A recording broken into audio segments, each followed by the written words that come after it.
আমার বিজনেস আইডিয়াটি হলো আমার কাছে একটা টিনের ড্রাম আর কাগজের ঠোঙা থাকবে আর আমি বিক্রি করব ঝালমুড়ি। আমি প্রতিদিন 500 ঠোঙা ঝালমুড়ি বিক্রি করার টার্গেট রাখবো। মার্কেটে মুড়ি 50 টাকা কিলো, আমার একদিনের জন্য 10 কিলো মুড়ি চাই। 50 × 10 মানে 500 টাকা। 2 কিলো চানাচুর লাগবে যার দাম 150 টাকা। 5 কিলো পেঁয়াজ লাগবে যার দাম 160 টাকা।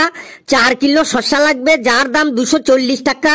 20টা পাতিলেবু লাগবে যার দাম 100 টাকা।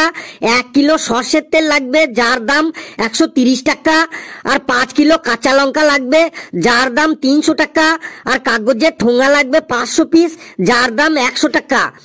যদি আমি টোটাল ইনভেস্টমেন্ট দেখি তাহলে আমার লাগবে মোট 500 plus 150 plus 160 plus 240 plus 100 plus 130 plus 300 plus 100 মোট 1680 টাকা। 1680 টাকা আমার বিজনেস স্টার্ট হয়ে যাবে।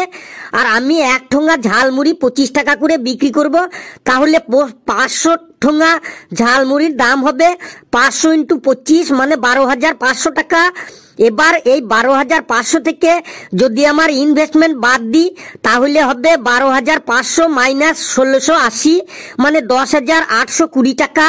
আমার পার ডে লাভ হবে 10,820 টাকা মানে মাসে। তবে 10,820 × 30 মানে 3,24,600 টাকা।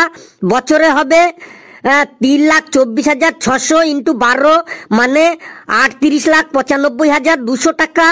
শরীর খারাপ বা কোনো দিন যদি আমি ছুটি নিই তার জন্য 95,200 টাকা বাদ দিলাম, তাহলে আমার বছরে 38 লাখ টাকা লাভ থাকবেই থাকবে। এত টাকা তো আমি ইঞ্জিনিয়ার হয়েও কামাতে পারবো না। মানে তোর ঘরের লোক এই জন্যই তোকে স্কুলে পাঠায় যে তুই পড়ালেখা করে টিনের ড্রাম নিয়ে ঝালমুড়ি বিক্রি করবি। স্যার, কোনো বিজনেসই ছোট্ট নয়, আর কর্মের থেকে বড় কোনো ধর্ম নেই। ওই বেশি বড় বড় ডায়লগ বলিস না তুই। সবই বুঝলাম, কিন্তু তুমি 10 কিলো মুড়ি মাখাতে 5 কিলো কাঁচা লঙ্কা ব্যবহার করবে। ওই মুড়ি খেলে ঝালে কেউ টিকতে পারবে? স্যার, মুড়িটার নামই তো হলো ঝালমুড়ি, তাই বলে এত ঝাল? স্যার, মুড়িটা তো ঝাল দেবারও কারণ আছে।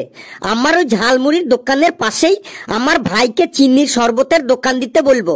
ঝালমুড়ি খেয়েই যখন কাস্টমারদের ঝাললে একদম মুখ জ্বলে যাবে তখনই ওরা মিষ্টি শরবত খেতে যাবে।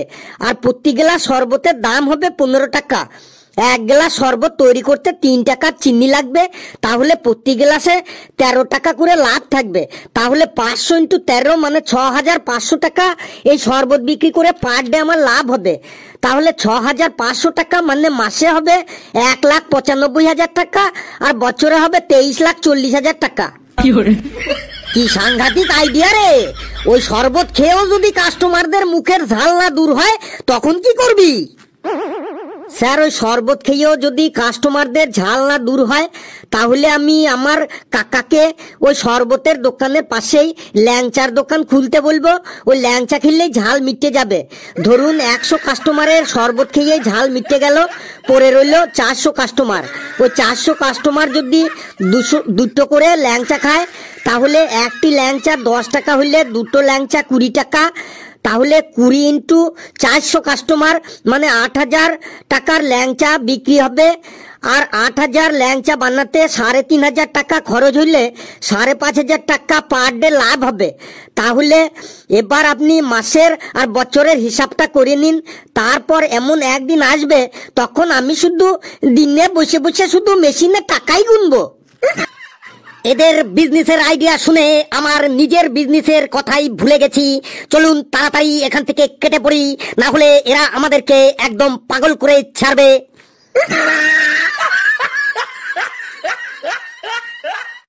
বন্ধুরা, ভিডিওটি কেমন লাগলো আপনারা কমেন্টসে জানাবেন। আর ভিডিওটি লাইক করবেন, শেয়ার করবেন যত খুশি, আর চ্যাটেই থাকবেন। আর হাসতে থাকুন, সুস্থ থাকুন। যত বেশি হাসবেন তত বেশি সুস্থ থাকবেন। আর আমার বিজনেস আইডিয়াটা কেমন লাগলো আপনারা অবশ্যই কমেন্টসে জানাবেন। করোড়পতি হতে হবে, করোড়পতি।